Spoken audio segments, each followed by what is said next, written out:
എല്ലാവർക്കും നമസ്കാരം. ഞാൻ സരിത മഹേശ്വരൻ. ഇന്ന് ശ്രീകൃഷ്ണവിലാസ മഹാകാവ്യത്തിൻ്റെ 7ാമത്തെ സർഗത്തിലെ 31, 32 എന്നീ 2 ശ്ലോകങ്ങൾ നമുക്ക് പഠിക്കാം. 2 ശ്ലോകങ്ങളിലും വസന്തമാലിക വൃത്തമാണുള്ളത്. വസന്തത്തിൻ്റെ വർണ്ണനം ഏതാണ്ട് തീരാറായി. എന്നാലും ചില ഭാഗങ്ങളും കൂടിയൊക്കെ പറയാനുണ്ട്. ചില വൃക്ഷങ്ങളെ പറ്റിയൊക്കെ കൂടുതലായിട്ട് പറയാനുണ്ട്. അതാണ് അടുത്തതായിട്ട് വർണ്ണിക്കുന്നത്. നമുക്ക് ആദ്യം 31ാമത്തെ ശ്ലോകം നോക്കാം. അതിഹൃദ്യമയത്നമേവ വിന്ദൻ മുഖദത്തം മധുമാനിനീ ജനാനാം ബഹുളസുഹൃദൈക ഭൂമിരാസീത് തരുണാനാം ബഹുമാനദൃഷ്ടിപാത്രം. ആദ്യം പദച്ഛേദം പറയാം. അതിഹൃദ്യം അയത്നം ഏവ വിന്ദൻ മുഖദത്തം മധു മാനിനീ ജനാനാം ബഹുള സുഹൃദൈക ഭൂമി ആസീത തരുണാനാം ബഹുമാന ദൃഷ്ടിപാത്രം. ഇവിടെ ഈ ഒരു ശ്ലോകത്തിൽ ബഹുളം എന്ന് പറഞ്ഞ വൃക്ഷത്തിനെ, ബഹുളം എന്ന് പറഞ്ഞാൽ ഇലഞ്ഞിയാണ്, ഇലഞ്ഞി വൃക്ഷത്തിനെ പറ്റിയിട്ടാണ് വർണ്ണിക്കാൻ പോണത്. കഴിഞ്ഞ ശ്ലോകത്തിൽ അശോകത്തിന്റെ പൂങ്കുലകളെ പറ്റി പറഞ്ഞു. അത് രതീദേവിക്ക് വസന്തകാലം നൽകിയ വീടാണ്, ഗൃഹമാണ് എന്നൊക്കെ പറഞ്ഞു. ഇവിടെ എന്താണ് ബഹുളത്തിനെ പറ്റിയിട്ട്, ഇലഞ്ഞിയെ പറ്റിയിട്ട് പറയണത് എന്നാണെങ്കിൽ, മാനിനീജനാനാം മുഖദത്തം മധു. മാനിനീ ജനങ്ങൾ, മാനിനിമാര് എന്നുള്ളത് കൊണ്ട് സുന്ദരിമാരായിട്ടുള്ള സ്ത്രീകൾ എന്നാണ് അർത്ഥം ഉദ്ദേശിക്കുന്നത്. പ്രത്യേകിച്ച് ഗോപസ്ത്രീകൾ എന്ന് വേണമെങ്കിലും അർത്ഥം പറയാം. അങ്ങനെയുള്ള സുന്ദരിമാരായിട്ടുള്ള ജനങ്ങളുടെ മുഖദത്തം മധു. മുഖദത്തം എന്ന് പറഞ്ഞാല് മുഖത്ത് നിന്ന് എന്നുള്ളത് കൊണ്ട് മുഖം വദനം എന്നുള്ള അർത്ഥത്തിലല്ല, വായ എന്നുള്ള അർത്ഥത്തിലാണ്. വായ കൊണ്ട് നൽകിയതായ, മുഖേന ദത്തം എന്ന് വേണമെങ്കിൽ അങ്ങനെയാണ് പറയാൻ പറ്റുള്ളൂ. മുഖദത്തം മധു, നല്ല സ്വാദിഷ്ടമായിട്ടുള്ള മധു. മധു എന്നുള്ളതിന് ഇവിടെ ആദ്യം പറഞ്ഞ അർത്ഥങ്ങളൊന്നുമല്ല, മദ്യം എന്നർത്ഥമുണ്ട്. ഇപ്പൊ മധു എന്നുള്ളതിന് 3 അർത്ഥമായി. മധു എന്നുള്ളതിന് തേൻ എന്നർത്ഥമുണ്ട്, വസന്തകാലം എന്നർത്ഥമുണ്ട്. അതോടൊപ്പം ഇവിടെ മധു എന്നുള്ളതിന് മദ്യം എന്നർത്ഥമുണ്ട്. അതാണ് ഇവിടെ പറയണത്.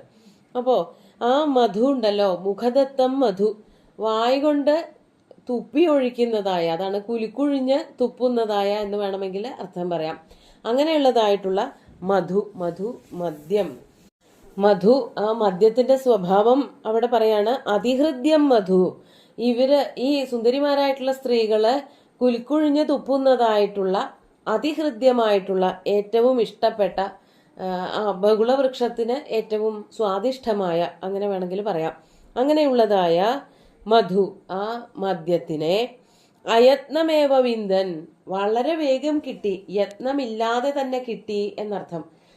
യത്നമില്ലാതെ എന്ന് പറഞ്ഞാല് സുന്ദരികളായിട്ടുള്ള സ്ത്രീകള് മരം വിചാരിക്കുന്നതിന് മുമ്പ് എനിക്ക് കുറച്ച് മദ്യം കിട്ടിയാൽ കൊള്ളായിരുന്നു എന്ന് വിചാരിക്കുന്നതിന് മുമ്പ് തന്നെ ഈ സ്ത്രീകള് അവരുടെ വായിൽ ഉൾക്കൊണ്ടിരുന്നതായ മദ്യം ഈ മരത്തിന്റെ ചുവട്ടിലേക്ക് ഒഴിച്ചു കൊടുത്തു.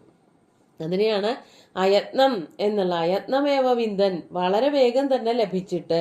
സാധാരണ ഇവിടെ പുരുഷന്മാരെ പറ്റിയിട്ടാണ് ഇനി വർണ്ണിക്കാൻ പോണത്. അതെന്തുകൊണ്ടാണ് ഇങ്ങനെ വർണ്ണിക്കണത് എന്നുള്ളത് അവിടെ പറയാം. വളരെ വേഗത്തിൽ അവർക്ക് മധു കിട്ടിയിരുന്നു ഈ പറഞ്ഞ ഇലഞ്ഞി വൃക്ഷങ്ങൾക്ക്.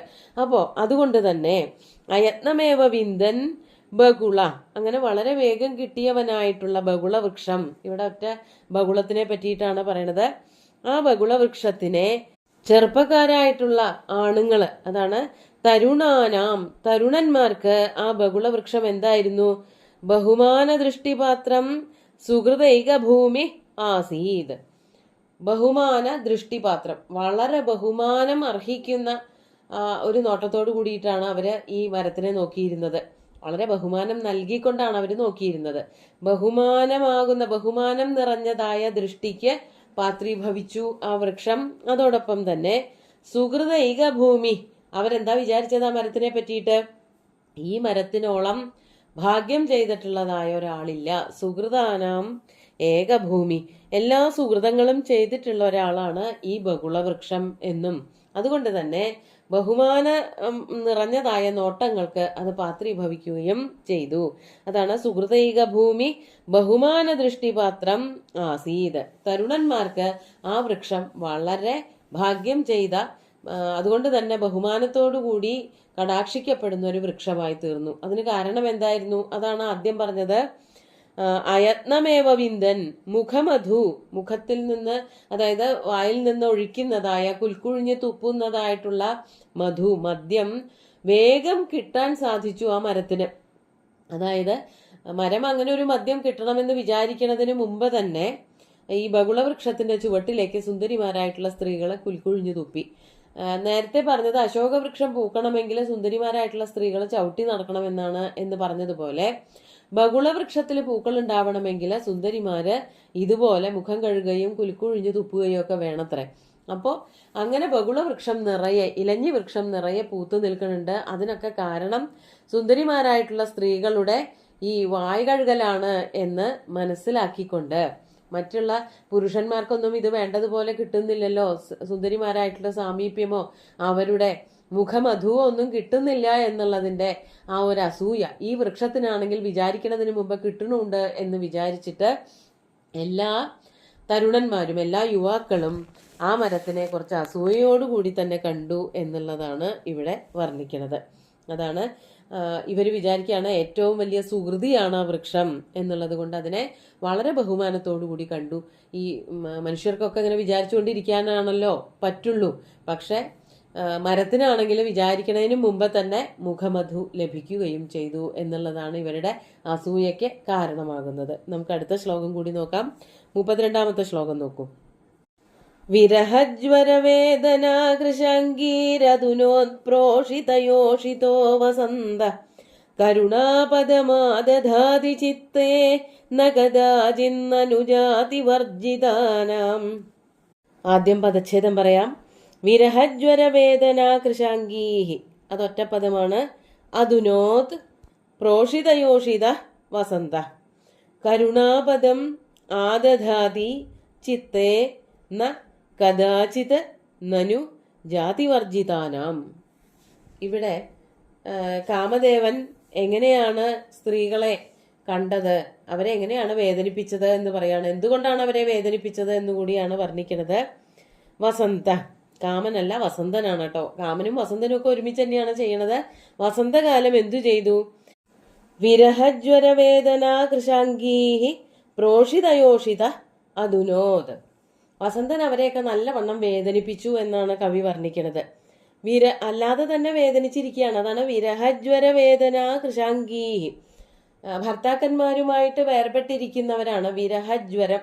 അങ്ങനെ വേർപെട്ടിരിക്കുന്നത് കൊണ്ടുണ്ടാകുന്നതായ മാനസികമായിട്ടുള്ള വിഷമം, അതുകൊണ്ട് ശരീരത്തിനുണ്ടാകുന്നതായ താപം, മനസ്സും തപിച്ചിരിക്കുകയാണ്, ശരീരവും തപിച്ചുകൊണ്ടിരിക്കുകയാണ്. അതാണ് വിരഹജ്വര വേദന എന്ന് പറഞ്ഞത്. വിരഹജ്വരം കൊണ്ടുണ്ടാകുന്നതായ ശരീരത്തിനൊക്കെ മനസ്സിനൊക്കെ ഉണ്ടാകുന്നതായ വേദന.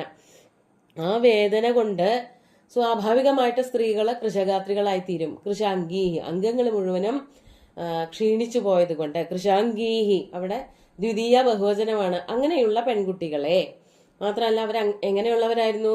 പ്രോഷിത യോഷിത, പ്രകർഷേണ ഉഷിത എന്ന് പറഞ്ഞാൽ മാറി താമസിക്കുന്നവര്, ഭർത്താക്കന്മാരുടെ അടുത്ത് നിന്ന് വേറിട്ട് താമസിക്കുന്നവര്, ഭർത്താക്കന്മാരെ യാത്ര പോയിട്ടുള്ളവര്, അങ്ങനെയുള്ളവരായ സ്ത്രീകൾ. പ്രോഷിത യോഷിത, അവരെ പ്രോഷിത ഭർത്തൃകമാരെന്നൊക്കെ പറയാറുണ്ട്. ഭർത്താക്കന്മാര് പ്രകർഷേണ ഉഷിതന്മാരായിട്ടുള്ളവര്, വേറെ ദിക്കിൽ പോയി താമസിക്കുന്നവര്, രാജ്യത്തിന്റെ ആവശ്യങ്ങൾക്കും കച്ചവടത്തിന് വേണ്ടിയിട്ടും മറ്റു പല ബന്ധുജനങ്ങളെ കാണാൻ വേണ്ടിയിട്ടൊക്കെ പുരുഷന്മാര് സാധാരണ ഇങ്ങനെ യാത്ര പോവാറുണ്ട്.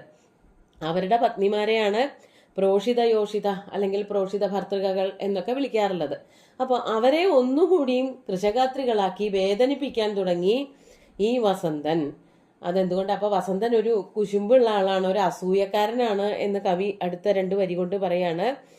ജാതിവർജിതാനാം ചിത്തേ കരുണാപദം ന കദാചിത് ആദധാതി നനു. അതങ്ങനെ തന്നെയാണല്ലോ. നനു എന്ന് പറയുമ്പോൾ ഒരു സ്വാഭാവികമായിട്ടുള്ളൊരു കാര്യം വർണ്ണിക്കുകയാണ്. ഇവിടെ അർത്ഥാന്തരന്യാസമാണ് അലങ്കാരം. അത് വർണ്ണിച്ച അർത്ഥം പറഞ്ഞു കഴിഞ്ഞിട്ട് പറയാം. ജാതിവർജിതാനാം, ജാതിവർജിതന്മാര് എന്ന് പറഞ്ഞാല് കൂട്ടത്തിൽ പെടാത്തവര് എന്നുള്ള അർത്ഥത്തിലാണ് ഇവിടെ പറയണത്. വേറെ ഒരു അർത്ഥം കൂടിയുണ്ട്.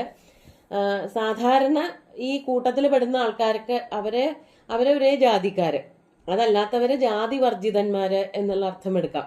ജാതിവർജിതന്മാർക്ക്, ഈ കൂട്ടത്തിൽ പെടാത്തവർക്ക്, അതായത് ഈ പ്രോഷിത ഭർത്തൃകമാര് എന്ന് പറഞ്ഞാൽ അവരൊരു കൂട്ടമാണ്. അതിൽ പെടാത്ത ഒരാൾക്ക് അവരുടെ വേദന എന്താണെന്ന് അറിയില്ലല്ലോ. ജാതിവർജിതാനാം ചിത്തേ, അവരുടെ ചിത്തത്തിൽ, ഈ കൂട്ടത്തിൽ പെടാത്ത ആൾക്കാർക്ക് അതിന്റെ ബുദ്ധിമുട്ട് എന്താണെന്ന് മനസ്സിലാവില്ലല്ലോ. ജാതിവർജിതാനാം ചിത്തേ കരുണാപദം, അവരുടെ മനസ്സിൽ ഒരിക്കലും കരുണയുടെ സ്ഥാനം ന ആദധാതി, കഥാചിത് ന ആദധാതി, ഒരിക്കൽ പോലും അലിവ് തോന്നാറില്ലല്ലോ. അതായത് ഈ കൂട്ടത്തിൽ പെടുന്ന ഒരാളാണെങ്കിൽ അവർക്ക് ആ വേദന എന്താണെന്ന് മനസ്സിലാക്കാൻ പറ്റും.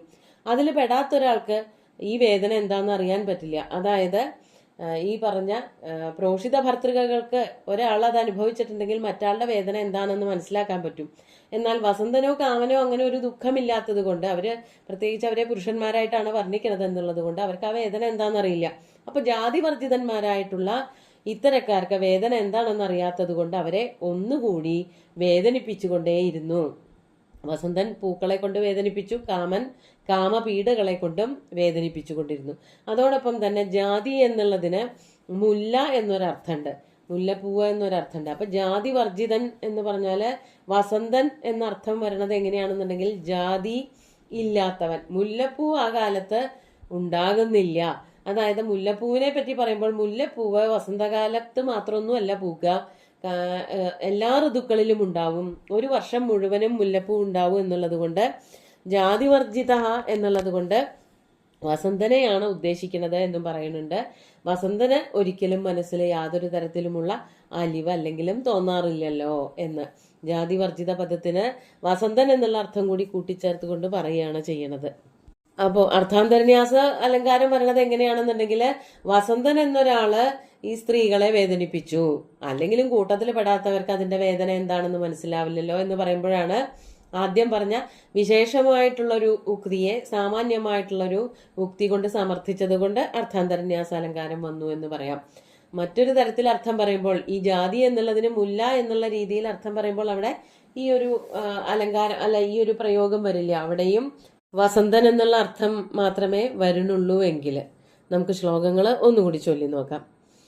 അതിഹൃദ്യമയത്നമേവ വിന്ദൻ മുഖദത്തം മധുമാനിനീ ജനാനാം ബഹുളസുഹൃതൈക ഭൂമിരാസീത് തരുണാനാം ബഹുമാന ദൃഷ്ടിപാത്രം വിരഹജ്വരവേദനാ കൃശാംഗീരതുനോദ് പ്രോഷിതയോഷിതോ വസന്ത കരുണാപദമാദധാതി ചിത്തേ നഗദാചിന്നനുജാതിവർജിതാനാം.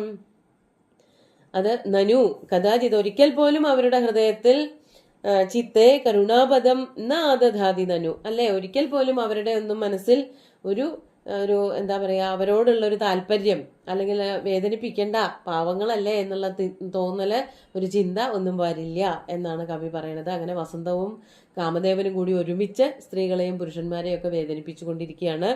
സുന്ദരമായിട്ടുള്ള 2 ശ്ലോകങ്ങളും ഭഗവാന്റെ കാൽക്കൽ അർപ്പിച്ചുകൊണ്ട് ഗുരുവായൂരപ്പനെ സാഷ്ടാംഗം നമസ്കരിച്ചുകൊണ്ട് എല്ലാവർക്കും ശുഭദിനം നേർന്നു നിർത്തട്ടെ. നന്ദി.